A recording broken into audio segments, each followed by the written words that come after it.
Bonjour! Aujourd'hui, je vais vous parler des listes d'organisations qui proposent des échanges étudiants en dehors du pays. Je vais vous parler d'une première organisation qui s'appelle ASSE. C'est une organisation qui propose des camps de langue pour toute la durée d'un voyage ou seulement au début si c'est juste pour perfectionner la langue.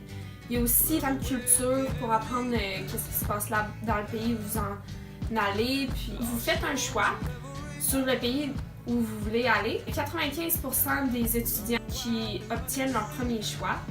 Vous pouvez obtenir des bourses partielles, puis le frais total, ça inclut le frais de transport, le camp de langue dans le fond et de culture, puis une assurance complète voyage, maladie et tout. Dans le fond, ASSE, ce qu'ils proposent, eux, c'est des échanges étudiants de 1 an. Dans le fond, vous vous envolez pour aller dans une famille, puis vous restez là-bas pendant 1 année scolaire complète, puis ensuite vous retournez, mais il n'y a personne qui revient chez vous. Il y a aussi des familles qui peuvent postuler pour pouvoir recevoir un étudiant chez eux.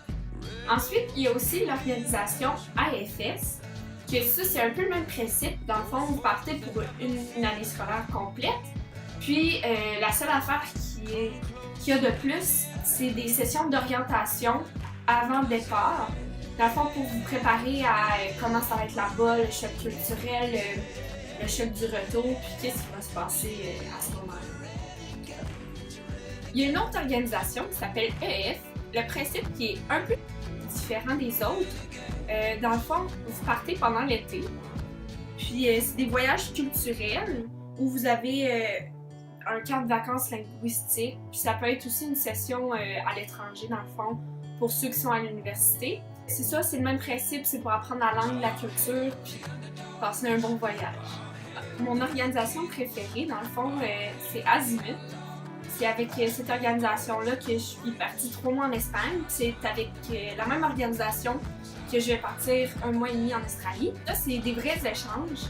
Vous partez dans un pays, dans une famille, puis vous vivez là-bas soit pendant 1 mois et demi, 2 mois ou 3 mois. Vous pouvez décider la durée de votre voyage.